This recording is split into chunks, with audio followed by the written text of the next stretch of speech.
Hello guys, कैसे हैं आप सब लोग। लेवल अप यानी कि सोलो लेवलिंग की एपिसोड 14 के साथ हाजिर हूँ। अभी तक जिसने मेरे चैनल को सब्सक्राइब नहीं किया, मेरे चैनल को सब्सक्राइब कर दें, वीडियो को लाइक और शेयर कर दें, शुक्रिया।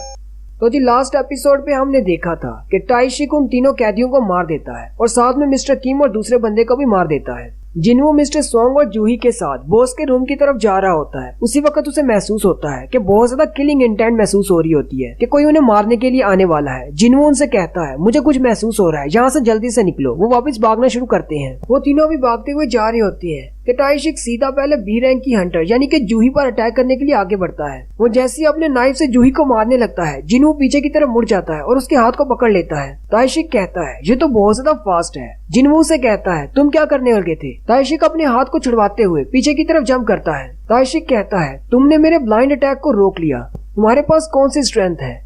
वाकई में तुम्हारे सेंसेस तो बहुत ज्यादा शार्प हैं। हालांकि मेरे ऑर्डर्स ये थे कि मुझे किसी भी दूसरे हंटर्स के साथ फाइट नहीं करनी, लेकिन मुझे लगता है कि ये बी रैंक की हीलर मेरे रास्ते में रुकावट बन सकती है, इसलिए मैं पहले इसे मारना चाहता हूँ। जूही बहुत ज्यादा घबरा जाती है और कहती है आखिर यहाँ पर हो क्या रहा है। टाइशिक उनसे कहता है मैं तुम तीनों को यहीं पर मारने वाला हूँ, बिल्कुल उन सब की तरह जिनको मैंने पहले मार दिया है।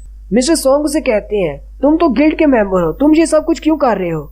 जिन्हों पीछे की तरफ देखता है, जख्मों में चूर, खून से लथपथ मिस्टर किम बैठे होते हैं। जिन्हों जूही से कहता है जूही जल्दी से इसको हील करो, ये अभी जिंदा है। जूही डर कर वहीं पर खड़ी होती है। जिन्हों चिल्लाकर उसे कहता है जल्दी करो, इसे हील करो, क्या तुम्हें आवाज नहीं आ रही। जूही भागती हुई उसके पास जाती है और उसे अपनी मैजिकल पावर से हील करना शुरू करती है।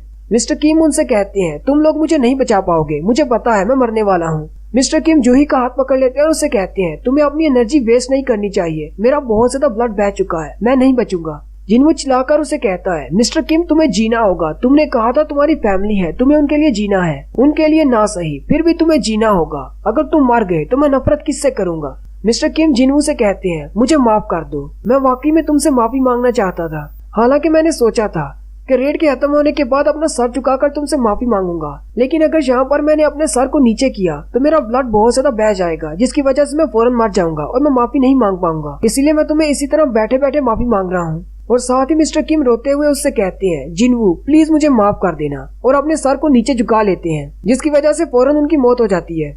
जिन्वू टाइशिक से कहता है तुमने इसको क्यों मारा।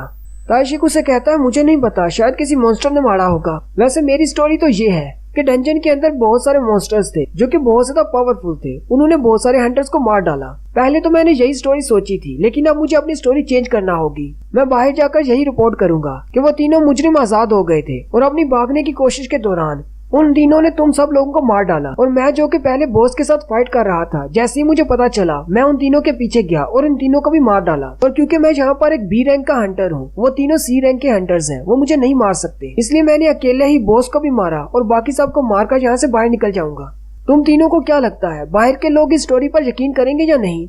जिन्हों उसे मारने के लिए आगे बढ़ता है। मिस्टर सोंग से कहते हैं ये बहुत पावरफुल है, तुम यहीं पर रुको, मुझे इसका सामना करने दो। मिस्टर सोंग सोचते हैं ये एक बी रैंक का हंटर है, मेरे जैसे सी रैंक के हंटर से ये तो कभी भी नहीं हारेगा, और ऊपर से ये एक असैसिन टाइप हंटर है, मैं इसकी स्पीड का मुकाबला नहीं कर पाऊंगा। लेकिन क्योंकि ये एक असैसिन टाइप है, इसलिए इसका डिफेंस बहुत ज्यादा वीक होगा। क्या पता अगर मैं अपने मैजिक से सिर्फ एक ही इस पर हिट कर सकूं तो मैं जीत जाऊं। मिस्टर सोंग आगे बढ़ते हैं और मिस्टर किम की तलवार को उठा लेते हैं और टाइशिक से कहते हैं काफी अरसा हो गया मैंने किसी इंसान के खिलाफ अपनी तलवार नहीं उठाई। मिस्टर सोंग जूही से कहते हैं मुझे एक फिजिकल बफ दो अपनी मैजिकल पावर्स को इस्तेमाल करते हुए। जूही अपनी मैजिकल पावर्स को इस्तेमाल करते हुए मिस्टर सोंग को फिजिकल बफ देती है, लेकिन साथ ही वो ये सोच रही होती है मिस्टर सोंग तो एक मैजिक टाइप है, लेकिन ये इस वर्ड का इस्तेमाल क्यों कर रहे हैं। टाइशिक भी मिस्टर सोंग से कहता है तुम तो एक मैजिशियन टाइप हो, तुम्हें क्या लगता है तुम मेरा मुकाबला कर पाओगे। मिस्टर सोंग से कहते हैं मुझे पता है फिजिकल स्ट्रेंथ वाले बफ एक मैजिशियन के ऊपर काम नहीं करते, लेकिन अभी के लिए हमारे पास और कोई रास्ता नहीं है। मिस्टर सोंग कहते हैं मैं इसके सामने बिल्कुल भी बेकार हूँ, क्योंकि ये एक असैसिन टाइप है। ये तो बिल्कुल ऐसे ही है जैसे एक कार के इंजन को एक बाईसाइकिल में इंस्टॉल कर दिया जाए और तेजी से पैडल चलाए जाए।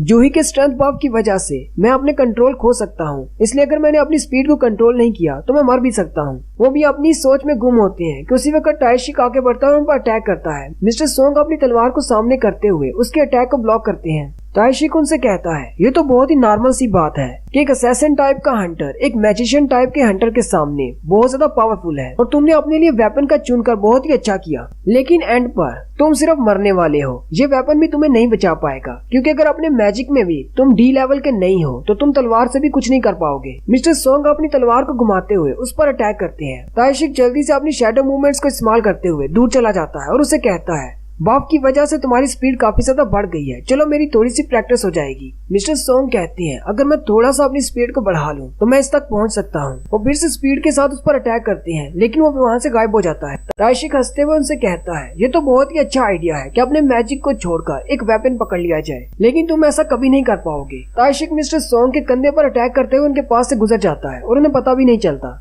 ताइशिक मिस्टर सोंग से कहता है क्या तुमने कभी किसी गिल्ड में ऐसे हंटर के बारे में सुना है जो कि मैजिक भी यूज करता हो और तलवार भी यूज करता हो? मैंने तो कभी नहीं देखा। मिस्टर सोंग जैसे जख्मी होते हैं जूही उनको वैसे ही हील कर देती है। ताइशिक अभी भी जूही की तरफ देख रहा होता है और कहता है ये मैजिक हीलर तो बहुत ज्यादा मसला करने वाली है, अगर ऐसे ही चलता रहा तो ये तो अपने जख्मों को हील करके फिर से मुझसे फाइट करने के लिए आ जाएगा, इसलिए मुझे सबसे पहले इस हीलर को मारना होगा। ताइशिक फिर से जूही पर अटैक करने के लिए आगे बढ़ता है। उसी वक्त मिस्टर सोंग पीछे से उस पर अटैक करते हैं और कहते हैं तुम्हारी हिम्मत कैसे हुई एक तलवारबाज को अपनी पीठ दिखाने की? तुम्हारा मुकाबला मुझसे हो रहा है, मुझसे फाइट करो। ताइशिक जल्दी से पीछे की तरफ घूम जाता है और अपने हंजर को सामने करते हुए उनके अटैक को ब्लॉक करता है। ताइशिक मिस्टर सोंग से कहता है तुम्हें देखकर लगता नहीं कि तुम कोई आम बूढ़े तलवारबाज हो। मिस्टर सोंग उसे कहते हैं हाँ तुम्हें ऐसा देखकर लग नहीं रहा होगा, लेकिन मेरे पास एक एस रैंक का हंटर है जो कि मुझसे ट्रेनिंग लेने के लिए आता है। अगर मेरी बॉडी तुम्हारी स्पीड से मैच नहीं कर सकती लेकिन मेरे स्किल्स बहुत ज्यादा है, तुम उनका सामना नहीं कर पाओगे। ताइशिक हंसते हुए उनसे कहता है लेकिन हर किसी की एक लिमिट होती है और साथ ही वो अपनी स्पीड को और भी ज्यादा बढ़ा लेता है। और मिस्टर सोंग से कहता है तुम्हें क्या लगता है कि एक मैजिशियन एक असैसिन टाइप के हंटर के स्पीड से मैच कर सकता है? और वो बड़ी ही तेजी के साथ मिस्टर सोंग पर चारों तरफ से अटैक करता है और उनकी पूरी बॉडी को जख्मी कर देता है। ताइशिक उनसे कहता है अगर तुम किसी और से फाइट कर रहे होते तो तुम जरूर जीत जाते, लेकिन मेरा रैंक तुमसे ज्यादा है और मेरी पावर बहुत ज्यादा है और एक मैजिक टाइप का हंटर वो तो मेरी मूवमेंट्स को भी नहीं देख सकता अगर मैं अपनी फुल स्पीड को इस्तेमाल करूं। मिस्टर सोंग वहीं पर जमीन पर बैठ जाते हैं। जूही भागती हुई उन्हें हील करने के लिए आगे बढ़ती है। मिस्टर सोंग उसे इशारा करते हैं नहीं रहने दो, पीछे रहो। ताइशिक उनके सर पर खड़ा हो जाता है और कहता है मुझे लगता है कि तुम्हें समझ आ चुकी है कि तुम मेरा मुकाबला नहीं कर पाओगे, चलो फिर तुम्हारी कहानी को यहीं पर खत्म करते हैं। ताइशिक अपने हंजर से जैसे ही उनकी गर्दन पर अटैक करने वाला होता है मिस्टर सोंग अपने मैजिक अटैक को इस्तेमाल करते हैं। मिस्टर सोंग के पास जितनी भी मैजिकल पावर होती है वो उसे एक ट्रैप में बदलकर फुल पावर से उस पर अटैक करते हैं। मिस्टर सोंग सामने की तरफ देखकर कहते हैं क्या मेरे अटैक ने काम किया? लेकिन ताइशिक वहाँ से दूर चला जाता है क्योंकि ताइशिक की स्पीड बहुत ज्यादा है।